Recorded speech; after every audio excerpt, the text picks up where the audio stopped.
Thanks. Good morning. Morning. Hello, Richard. What's up with him? He probably slept badly. Usually goes into breakfast at 8 o'clock, and it's now 9. Anything for me? You will just have to wait. Well, that's odd. I thought I saw Lucy going for breakfast half an hour ago. You did. I saw her come out of breakfast 5 minutes ago. This'll do fine, Suzette, thank you. Good morning. Morning. After last night, I thought it only the right thing that we should have breakfast together. Did you? Oh, hello, Suzette. I shan't have my usual breakfast. Just some toast and coffee, please. 2 poached eggs and coffee, please. Right. Can I get you a newspaper to read? Yeah, I'm sorry, I was miles away. I wasn't. I was only a short walk away, still in the chalet with you. May I confess something? I may not. There was no Frenchman last night, was there? Or if there was, after giving you dinner, he didn't throw wine over you, you threw wine over yourself. You're sorry last night happened. How can I answer that? It shouldn't have happened, but it did. It wasn't enjoyable, You know it was. but it shouldn't have been. Why did you make it happen? I don't know. Do you think it might have been simply just to pay you back? I don't know. I want it to happen again, Richard. Can you say you don't? Excuse me. Thank you, Suzette. Look, if you wait for my poached eggs to arrive, your toast is going to get cold.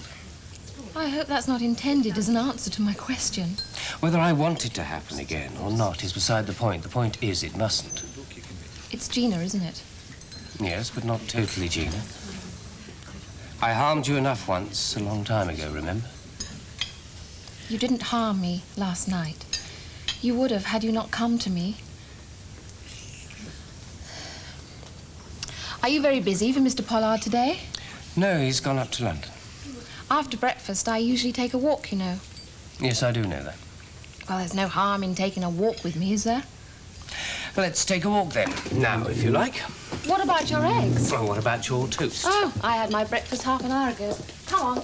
Might give you an appetite for lunch.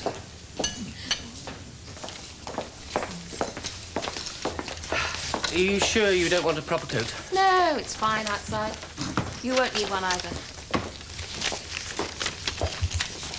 I blame you for that, and you, Henry. How can you? We've done all we could to keep them separate. Well, it seems you're both absent-minded, then. Ellie? It's not our problem. Well, David hunted me to do. Well, you know what he can do. Hey, listen. I thought Matt was on this. Isn't he? What's still on my desk? Oh, well, I'll have a word with him about it. He's going around the days. What the hell is the matter with everybody? Well, he's got problems, hasn't he, Matt? He's the only person in the world. Katrina sent him that 150 quid. That's what I call a problem. Well, it sounds all right, sure, but I mean, what does it mean? For Mac, who knows? For me, a hell of a night in the town. We know what sort of a lady she is, don't we? Devious. That's putting it mildly. Mac sent her 150 quid, right, to help her out. So what happened? She sent it back. So, sounds a bit crafty, that. Anyway, she's not the type that would do a thing like that unless she was sort of, you know, given some sort of advice. So it smells a bit legal to me. Yes, we'll let him ponder over it while he's fitting that gearbox, okay? Right. Morning. Morning. Thanks. How's things? Wonderful. What's up? Past the forecourt. Oh, no. Yes, that small thing. Look, about last night. Generator I seems couldn't to be talk trouble. very much on the phone. Or a Had cable a bit of or a problem something like with that. Penny. It won't So stretch it you was far best enough. if I went back Or with her. something equally stupid, and you don't have to explain. Yes, I do. Family party and you stayed out all night, it's fine. It was not a party. You call it what you like. Listen. Just a meal. Listen, David Hunter is doing his nut because his customers cannot get into the car park. Why? Because a generator is in the way, and I could not find a sledgehammer handy to hammer that fact through their thick skulls. So would you please be a darling and have a word, please? She needed me, Sharon. I dare say she did. Thank you. Could you check that for me, please? Yes, Mr. Hunt. Ah, the very man. I was just coming to see you. The car park's blocked. Not anymore. Oh? I've had words. I had words too, to very little effect. More my line of country, old chap. Damn great generator blocking the entrance. Yes, shorten the cable run. What? To the main supply. Well, why didn't they say? You don't have to be a civil engineer to understand that. It reflects On what? on somebody's lack of planning. So they waffle away while they send for an extension, which has now arrived. The generator's been moved. Problem solved. You get a lot of that, do you? Constant flow. Drive me mad. A little madness does help. I must say this whole project has caused more upset than I'd realized. Well, it looks very nice on the blueprint, but then the bombs start falling. Will they meet the completion date? Oh, I'll make it. Good. It'll be an improvement, you know, once it's completed. It'll make the hotel more attractive to passing trade. That was the general idea. Well, for you, maybe. I'm more interested in the garage turnover. Well, the interests are mutual. Now, I've been thinking we should have a meal together. Oh, that'd be nice. Barbara and I are free most evenings. We'll fix it with you and Sharon. Yes, she'll be pleased about that. You have the diary there? I've invited Oliver Banks to have dinner with us. He'll bring Sharon. We'll ask the Pollards along, too. Oh, really? Where will we eat? In a boxing ring? Why? Well, it will be one long fight, won't it? It's hard to know whether J. Henry detests Oliver Banks more than Sharon, or Sharon more than Oliver Banks. All the more reason for us to try and coax them into a more friendly relationship. Well, I don't feel in a coaxing mood. When's it to be? A week today. Don't you feel we have enough problems on our plate a week today without throwing in Oliver Banks and Sharon too? Amongst all the other things you've forgotten about lately, have you overlooked the looming shadow of Adam Chance? Not to mention Lucy Hamilton, who right now is walking out with her latest scalp, Richard Lloyd. I think very harmful in a morning walk, surely. Oh, it depends what garden path she has in mind to lead him up. David, are you going back on what was decided about Lucy, or have you just forgotten what it was about? Let's hear your memory of it. J. Henry was to ring his villa in Italy and make sure that Kate Hamilton wasn't there. Well, has he done that? Yes. And Lucy was to be presented with her bill up to date, and when she couldn't pay it, be asked to leave. I mean, have you decided to go back on that? No. In fact, I'd be doing it now if she weren't taking her usual morning walk. Oh, well, it's just as well she is having it then. What? Oh, I know exactly how you would deal with her. All she'd say is, Mother would pay. And you'll say, well, yes, that was the arrangement, but it couldn't go on. And she'd just look at you in a helpless, sort of hurt way, and you'll just give in. No. She has to go. Oh, you say that now. But what if she asks the vital question, which is, do you know where Mother can be reached? And of course you do. Would you lie to Lucy and say that you didn't? There are ways of steering a discussion without needing to lie. Oh, listen, darling, it's just not in you to kick out the Lucys of this world. Leave it to J. Henry. He's in London and it has to be done today. Kate could go back to the villa tomorrow. All right. Then leave it to me. The last time you asked a young woman to leave this motel, it was Gina Moran. With the result, she stayed. Funny how a forgetful husband never forgets anything against his wife, isn't it? Yeah, well, normally breakdowns are our thing. But hang on, look, I'll get your Murgatroyd's number. You got Murgatroyd's number there? 736. Kingsley's 736, sir. Bearing in mind that next week we hope to be back to normal, okay? Hopefully. Yeah. All right, thanks very much. Cheers. What do you mean, hopefully? I am beginning to get suspicious about this whole project. If that drill does not stop drilling soon... Say that again. My teeth are chattering. I feel like Hopalong Cavity. Hey, any sense of putting the mockers on that drill? It's driving us balmy. You'll love it when it stops. When's that going to be? 12:30. I'm looking for refreshment. Neither do I. For good. Get it in writing. Yeah, sorry for Nobby. He's got earplugs in. Now, that's interesting. I've just had a perfectly reasonable conversation with him, and he obviously couldn't have understood one word I said to him, which only goes to prove something. Read your lip. Yeah. Oh, we've been invited to dinner. Have we? David and Barbara. Oh. I take it you've accepted. I said I'd check with you. You can't go back and say no, can you? Is that what you want? But I'd like. Why? David asked us to dinner, just like that, out the blue. Just like that. Was Barbara there? No. Look, what is this? It's called being kind to that nice couple who are under a cloud. I'm sure it's nothing of the sort. Look, we're colleagues. We do business together. We get on very well together. It's not uncommon for such relationships to carry on out of working hours. If you say so. Well, do we make excuses then, or do we accept it? Yeah, okay. Something I've got to get used to, isn't it? At least the hunters aren't as daunting as the rest of them.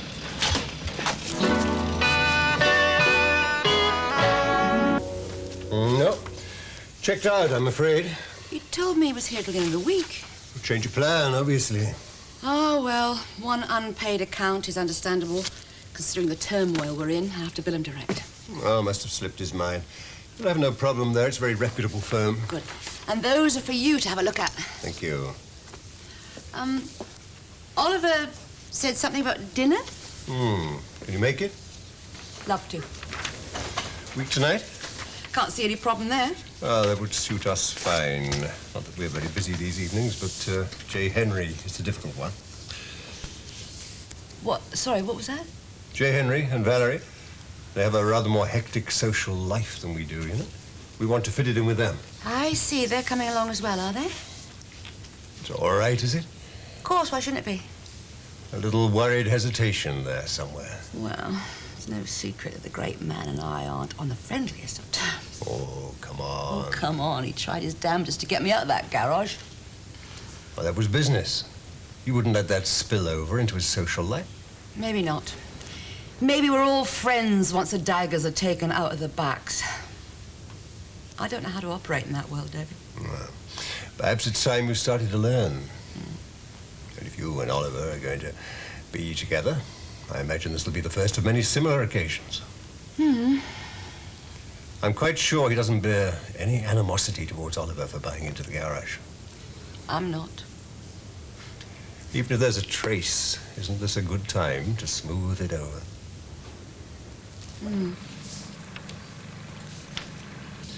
What's that on your jacket, Mr. Banks? There. Oh, Lord, the paint. I must have brushed against something. It's everywhere.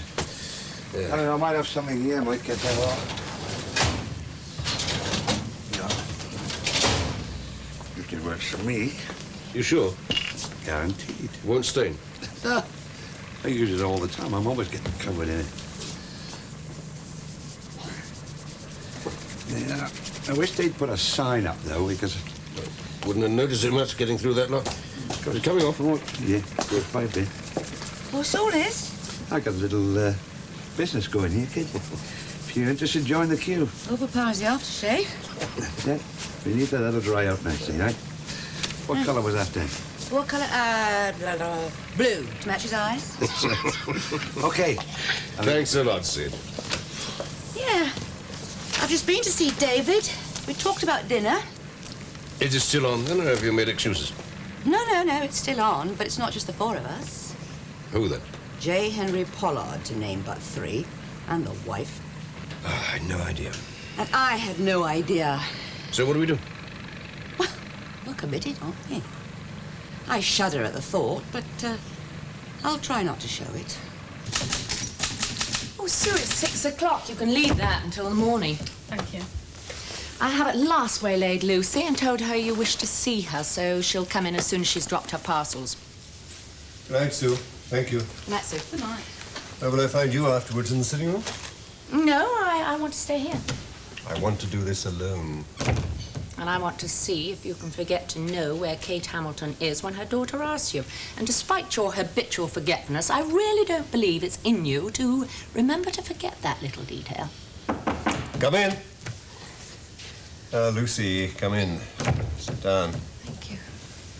I'm afraid I have to ask you to look at this. Looks okay to me. That bill has mounted up, Lucy. Well, Mother will cover it, you know that. Have you spoken to her about it? No. Oh, I see. You want me out. I know you're a very self-reliant young woman who wouldn't want to lean on her mother unduly, particularly when you've never been very close. But in view of certain personal factors, I propose that the motel writes off that bill, and that you make arrangements not to add to it by leaving here in, say, 2 days. That's twice you've broken it off between Richard and I. 6 years ago and this evening. Which one of us do you think so much of, and which so little? Very well. I shall shift from here as soon as I've found somewhere else. But I don't want the bill written off, and I don't want it sent to Mother either. Depend on it, I'll find some man to meet it.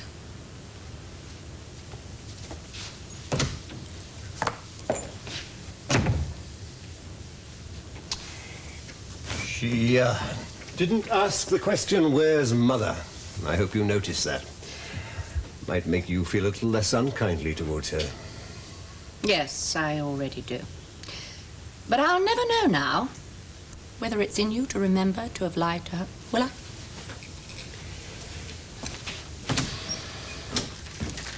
Hello. Hello. What are you doing? Old hobby of mine, collecting brown envelopes. Bills. You do it as well, do you? The electricity's a bit hefty this quarter. Let's see. Come on, see? What are you doing? I'll settle that.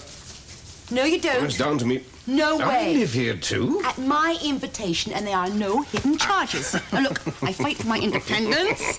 You pick up my bills and you saddle with me for life. I can't wait. Please. Thank you. One small favour. Favour, you men are all the same. What do you want? Did I buy you a new dress? For this dinner. Ah. Oh, not, I hasten to add, that you won't look absolutely gorgeous in anything you snatch from your wardrobe. But? But I got you into this, so I'd like to be responsible. Right down to what you wear. How far down? To what's on view. That could be pushing your luck as well. All right. A snazzy little number to wow the Pollards, yeah? Oh, God, the Pollards. Why did we let ourselves in for that? Because, my sweet, we cannot live in a vacuum, much as I'd like to, with you, here in our little nest. Do I get my bill back? Express delivery. Cool. No, I prefer this kind of lager. Hello. Can I get you something to drink? No, nothing for me, thanks. Fine. Oh, why nothing? My account's fallen in. You mean to say you can't even afford the price of a drink? Pretty well not. My pennies are in the chalet and I'm not allowed to add anything else to my bill. I'm sure David wouldn't be that hard. I don't want to have to owe David anything more than I already do. Tomato juice, that's almost nothing. If you like. Tomato juice for Miss Hamilton, please. Yes. I thought you were staying here on credit, the surety being your mother. The surety, Richard, was that I'm a tramp. And at the moment there's no meal ticket in trousers. But don't worry, I'll hook one. Any particular nationality you want to hook this time? Depends on who's free. You're obviously not. Look, Lucy, there's no need There's for you... every need, Richard. Time is money, as they say. And I've got a very funny feeling I'm wasting it here with you.